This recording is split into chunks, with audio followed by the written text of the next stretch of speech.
Hey friends, welcome back to my channel, Organized with Joy. I'm Joy and I want to inspire you to get organized. In today's video, I'm going to be deep cleaning and decluttering my living room. But while I did that, I wanted to share with you why it's so difficult to declutter. I came up with 10 reasons why people might find it difficult to declutter, and I wanted to share with you some ideas and tips on how to combat those reasons. Before I get into talking about why it's so difficult to declutter, I did want to share with you that on this day, it was an ice storm day. My son was home from school and most places were closed down in Austin, so it was a nice cozy day to be cleaning inside. Please, just another. The first reason people might find it difficult to declutter is that they are overthinking. When decluttering, decisions should be made quickly. I would say within 5 to 10 seconds, your gut instinct is likely right. Believe me, I know that this is tough because I am probably the queen of overthinking, not just with decluttering, but literally everything in my life. This is something you need to just train yourself to do, and like anything else, it does get easier with practice.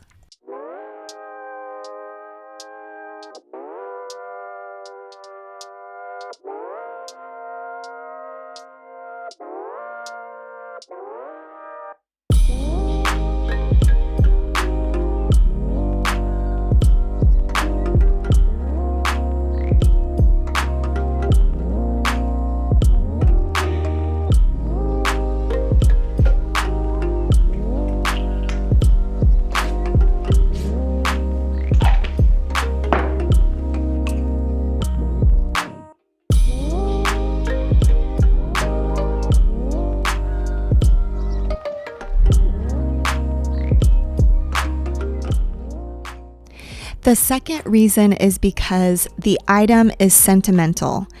Decluttering sentimental items can be very difficult. My encouragement on this one is actually to do the opposite of what I just suggested. And with sentimental items, you need to give yourself time. You need to be ready to let go of sentimental items. It can take time to get there, and that's okay. There is no right or wrong amount of sentimental items to hold on to because each person is different. One idea which I got from the concept of Swedish death cleaning is to think about if this is something your children or the younger generation would want to hold on to. Is this meaningful to just you, or would it be meaningful to your family members when you're gone?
The third reason it is difficult to declutter is adjacent to sentimental items, and that is it's not easy to replace.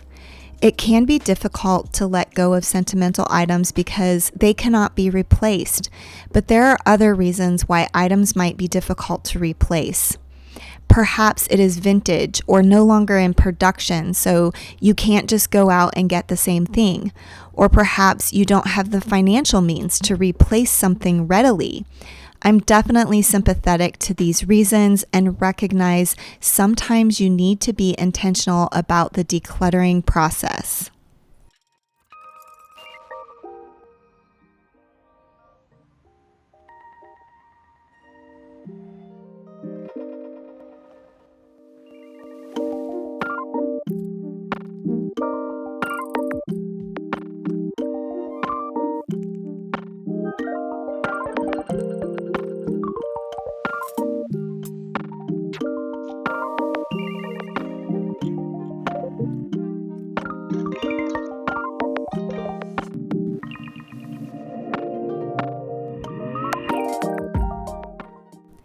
Number 4 is that it was a gift.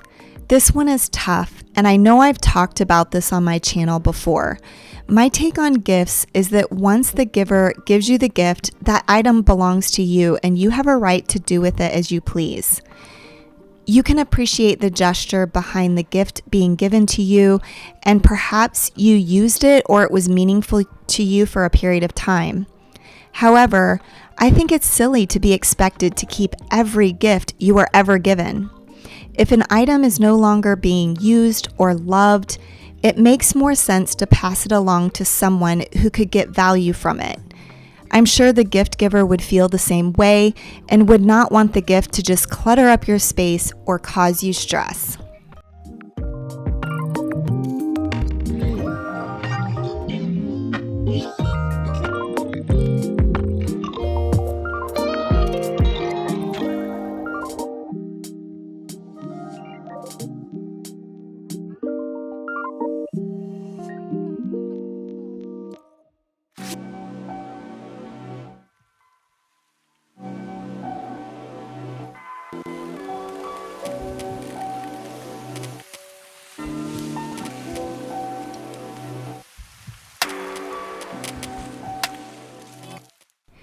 The 5th reason decluttering might be difficult for you is because you are trying to do too much and experience decision fatigue.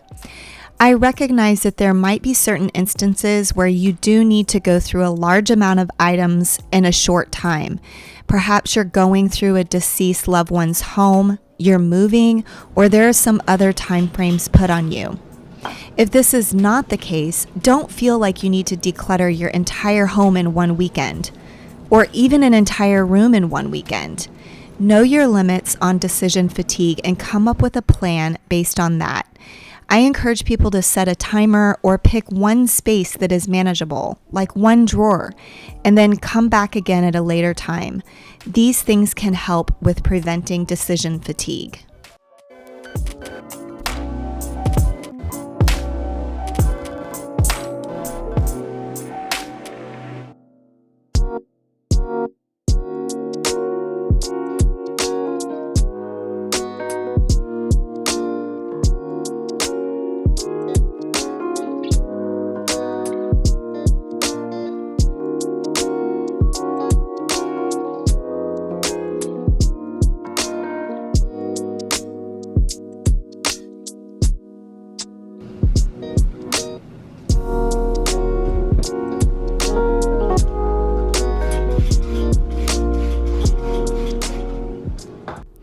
The 6th reason is that you are putting too much value or importance on your stuff.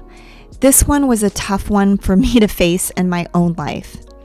If you really think about what's important in life, none of it is stuff.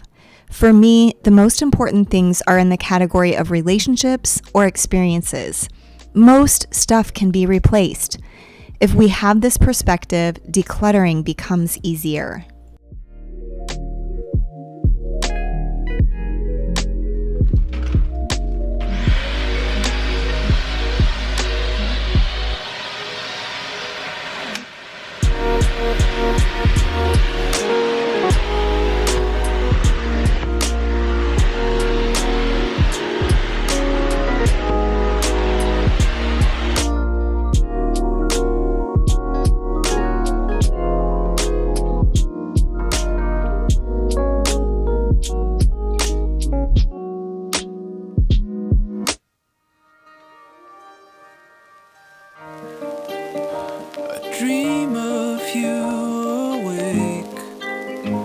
And I stay up all night thinking, I think I've gone insane. I've been trying so hard lately to be so good. The seventh reason why decluttering is hard is that you don't have enough time. Like I mentioned previously, instead of thinking about decluttering your entire house, focus on one space at a time. Setting a timer for 15 minutes a day or even just a week is better than not decluttering at all. I didn't participate, but I'm just not making friends if they're not on my resume. And it's all good, yeah, it's all good, 'cause it's all good, yeah, it's all good.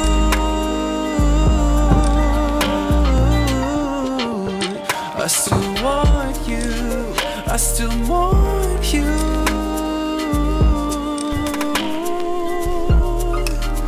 but it's so good, yeah, it's all good.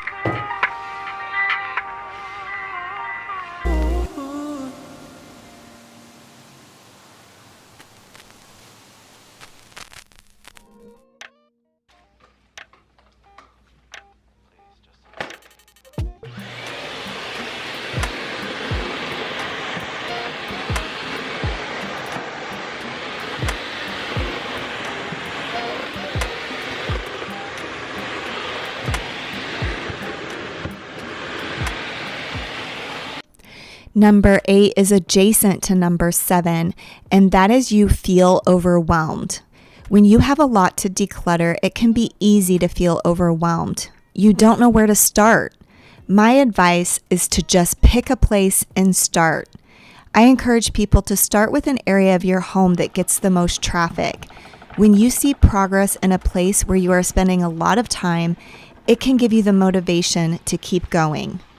Another tip is to choose a place that the decisions are easier to make, like in the kitchen or the bathroom. These places have a lot of items that can be easily replaced. There is usually no sentimental attachment to items in these spaces as well, making the decision making easier. As we make decluttering decisions, it does get easier over time.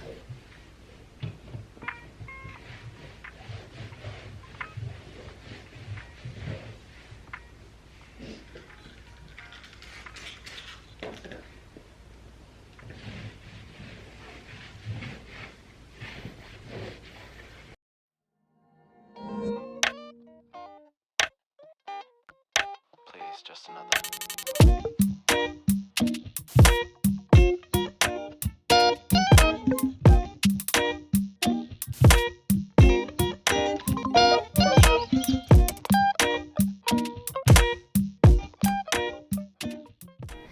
The ninth reason people find it difficult to declutter is that they don't have motivation. This is a tough one, and I'm sympathetic to this as there are other areas in my life which I struggle with motivation. If decluttering becomes part of your everyday or every week routine, over time it does get easier. There are always going to be things in life that we don't really want to do, but as long as items are coming into your home, decluttering should be a regular practice.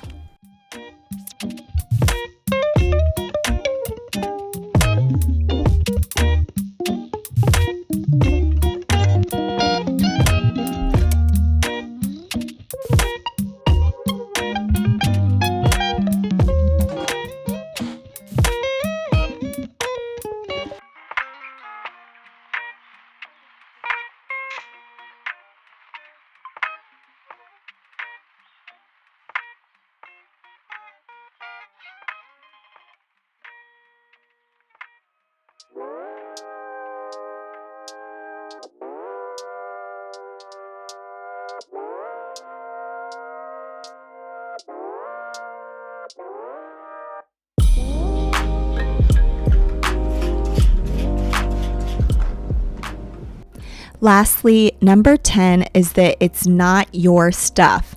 I am also very sympathetic to this one.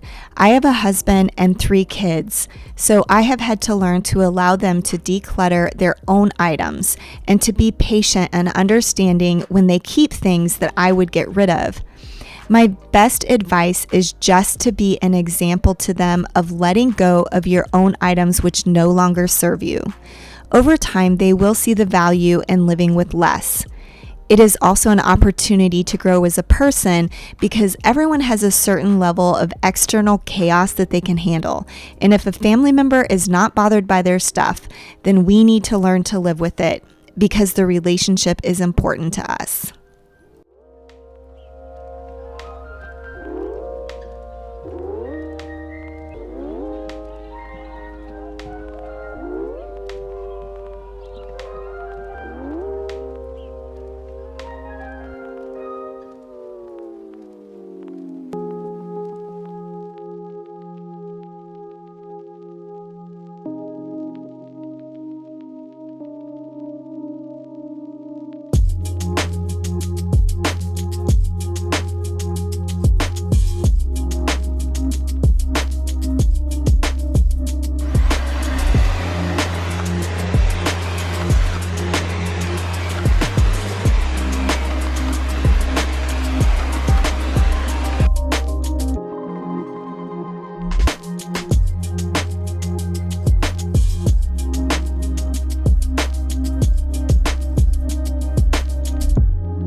Okay, so this is the pile of things that we are decluttering, and I wanted to talk about this little receipt that I have from a side table in my living room. I have kept this receipt forever. I got this in 2017, but I kept it because I was so proud for getting this little side table for $15, but I don't really need to keep that. But I will be getting rid of the rest of those things. And then this over here is just a pile of things that need to be relocated to a different place in my home. Come here, look, look. Do you like this? Can I declutter that? Oh, I can? Can I declutter it? Okay, how about this one? Can I declutter this one? Oh, you're not even gonna pick that one up. Okay, that one's going by the wayside. How about this one? Do you like this one, or can I declutter it?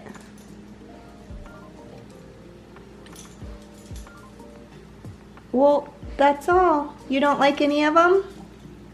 Okay, thank you. Well, I hope this video was motivational for you, and I hope that these ideas were helpful to you. Decluttering is not always easy, but as we make it a regular part of our lives, it does get easier over time. Thank you so much for watching my video today, and I will see you in the next one. Bye.